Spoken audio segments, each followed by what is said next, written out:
ಸ್ವಾಗತ GK quiz ಗೈಡ್ಗೆ channel. ನೀವು ನಮ್ಮ ಚಾನೆಲ್ಗೆ ಹೊಸಬರಾಗಿದ್ರೆ ದಯವಿಟ್ಟು ಸಬ್ಸ್ಕ್ರೈಬ್ ಮಾಡಿಕೊಳ್ಳಿ. ಬನ್ನಿ ಮೊದಲನೇ ಪ್ರಶ್ನೆ ನೋಡೋಣ. ಮದುವೆಯಾದ ಮಹಿಳೆಯರಲ್ಲಿ ಮುಟ್ಟಾದ ಎಷ್ಟನೇ ದಿನದಂದು ಅಂಡೋತ್ಪತ್ತಿ ಪ್ರಾರಂಭವಾಗುತ್ತದೆ? ಆಪ್ಷನ್ಸ್: ಎ 5ನೇ ದಿನ, ಬಿ 10ನೇ ದಿನ, ಸಿ 14ನೇ ದಿನ, ಡಿ 17ನೇ ದಿನ.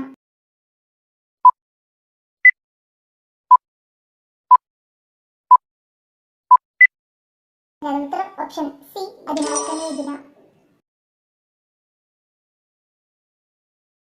ಯಾವ ಅಕ್ಕಿಯನ್ನು ನಿಷೇಧಿತ ಅಕ್ಕಿ ಎಂದು ಕರೆಯಲಾಗುತ್ತದೆ? Options: A brown rice, B basmati, C steam rice, D black rice.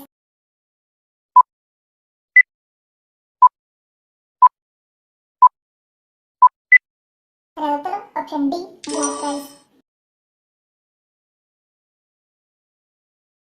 ಮದುಮಗಳು ಅಕ್ಕಿ ತುಂಬಿದ ಸೇರನ್ನು ಒದ್ದು ಮನೆ ಪ್ರವೇಶಿಸುವ ಕಾರಣವೇನು? ಆಪ್ಷನ್ಸ್: ಎ ಸಮೃದ್ಧಿ, ಬಿ ಲಕ್ಷ್ಮಿಯ ಆಗಮನ, ಸಿ ಸಂಪತ್ತು ವೃದ್ಧಿ, ಡಿ ಅದೃಷ್ಟ ಬರಲು.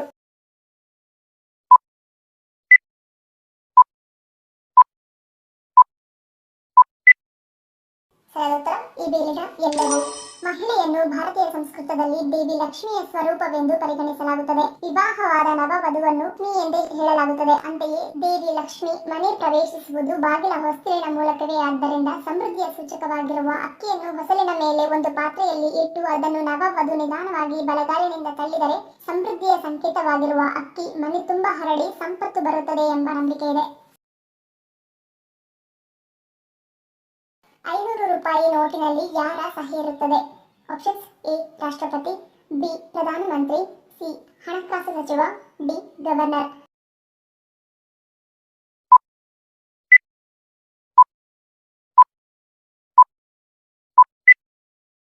ಸರಳೋತ್ತರ ಆಪ್ಷನ್ ಡಿ ಗವರ್ನರ್. ಭಾರತೀಯ ರಿಸರ್ವ್ ಬ್ಯಾಂಕ್ ಆಫ್ ಗವರ್ನರ್ರ ಸಹಿ ಇರುತ್ತದೆ. ಸೂರ್ಯನ ಬೆಳಕನ್ನು ತೆಗೆದುಕೊಳ್ಳಲು ಸರಿಯಾದ ಸಮಯ ಯಾವುದು?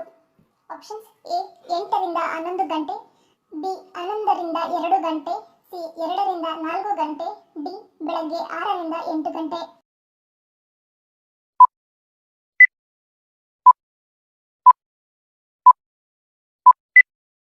ಸರಿಯಾದ ಉತ್ತರ ಆಪ್ಷನ್ ಎ ಮತ್ತು ಬಿ. ತಜ್ಞರ ಪ್ರಕಾರ ಚಳಿಗಾಲದಲ್ಲಿ ಬೆಳಗ್ಗೆ 8ರಿಂದ 11ರವರೆಗೆ ಸೂರ್ಯನ ಬೆಳಕನ್ನು ತೆಗೆದುಕೊಳ್ಳುವುದು ಉತ್ತಮ. ಇದು ದೇಹಕ್ಕೆ ಅಗತ್ಯವಾದ ಪ್ರಮಾಣದ ವಿಟಮಿನ್ ಡಿ ಅನ್ನು ಒದಗಿಸುತ್ತದೆ. ಆದರೆ ನ್ಯಾಷನಲ್ ಲೈಬ್ರರಿ ಆಫ್ ಮೆಡಿಸಿನ್ ಪ್ರಕಾರ ವಿಟಮಿನ್ ಡಿ ಪಡೆಯಲು ಸೂರ್ಯನ ಬೆಳಕು ಬೆಳಗ್ಗೆ 11ರಿಂದ ಮಧ್ಯಾಹ್ನ 2ರವರೆಗೆ ಹೆಚ್ಚು ಪ್ರಯೋಜನಕಾರಿಯಾಗಿದೆ. ಮತ್ತು ಈ ಬಿಸಿಲು ಮೂಳೆ ರೋಗಗಳಿಂದ ಬಳಲುತ್ತಿರುವ ರೋಗಿಗಳಿಗೆ ಮಧ್ಯಾಹ್ನದ ಬಿಸಿಲು ಅತ್ಯುತ್ತಮವಾದ ಸಮಯವೆಂದು ಪರಿಗಣಿಸಲಾಗುತ್ತದೆ.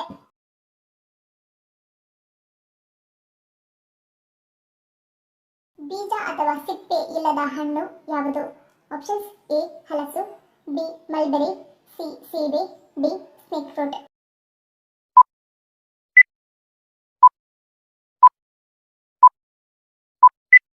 ಸರಿಯಾದ ಉತ್ತರ ಆಪ್ಷನ್ ಬಿ ಮಲ್ಬೆರಿ. ಕನ್ನಡದ ಶೇಕ್ಸ್ಪಿಯರ್ ಎಂದು ಯಾರನ್ನು ಕರೆಯುತ್ತಾರೆ?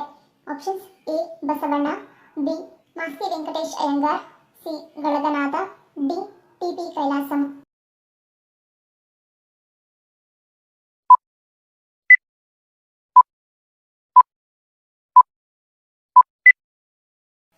ಸರಿಯಾದ ಉತ್ತರ ಆಪ್ಷನ್ ಡಿ ಟಿ.ಪಿ. ಕೈಲಾಸಂ. ನೇರಳೆ ಹಣ್ಣನ್ನು ತಿಂದ ನಂತರ ಯಾವುದನ್ನು ಸೇವಿಸುವುದು ಆರೋಗ್ಯಕ್ಕೆ ಒಳ್ಳೆಯದಲ್ಲ? ಆಪ್ಷನ್ಸ್: ಎ ಹಾಲು, ಬಿ ಅರಿಶಿನ, ಸಿ ಅನ್ನ, ಡಿ ಕರಿದ ಆಹಾರ.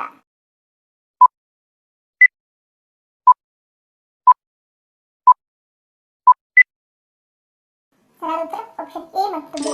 ನೇರಳೆ ಹಣ್ಣನ್ನು ತಿಂದ ನಂತರ ಅರಿಶಿನ ಅಥವಾ ಅರಿಶಿನ ಮಿಶ್ರಿತ ಆಹಾರ ಪದಾರ್ಥಗಳನ್ನು ತಿನ್ನಬಾರದು. ಇದರಿಂದ ಹೊಟ್ಟೆ ನೋವು, ಹೊಟ್ಟೆ ಉರಿ ಉಂಟಾಗುತ್ತದೆ.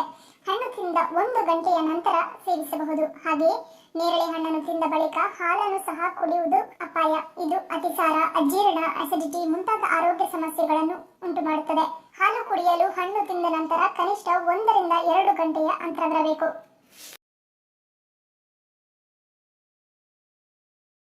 ಕರ್ನಾಟಕದ ಅತಿ ಶ್ರೀಮಂತ ಹಾಗೂ ದೊಡ್ಡ ತಾಲೂಕು ಯಾವುದು? Options: A Channapatna, B Ramdurg, C Yelahanka, D Sindhanur.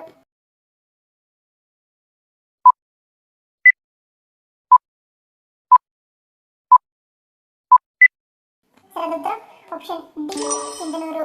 ಕರ್ನಾಟಕದ ಅತಿ ಶ್ರೀಮಂತ ಹಾಗೂ ದೊಡ್ಡ ತಾಲೂಕು ಸಿಂಧನೂರು. ಇದು ರಾಯಚೂರು ಜಿಲ್ಲೆಯಲ್ಲಿದೆ.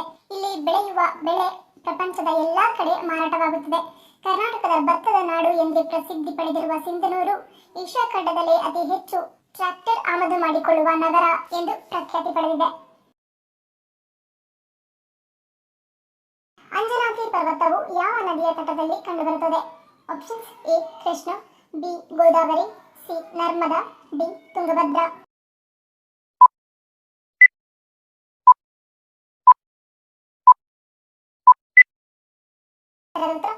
ಡಿ ತುಂಗಭದ್ರಾ. ರಾಮಾಯಣದ ಮಹಾಕಾವ್ಯದಲ್ಲಿ ಉಲ್ಲೇಖಿಸಿರುವ ಪ್ರಕಾರ ಅಂಜನಾದ್ರಿ ಬೆಟ್ಟವನ್ನು ಹನುಮಂತನ ಜನ್ಮಸ್ಥಳವೆಂದು ಪರಿಗಣಿಸಲಾಗಿದೆ. ಅಂಜನಾದ್ರಿ ಪರ್ವತವು ತುಂಗಭದ್ರಾ ನದಿಯ ತಟದಲ್ಲಿದೆ.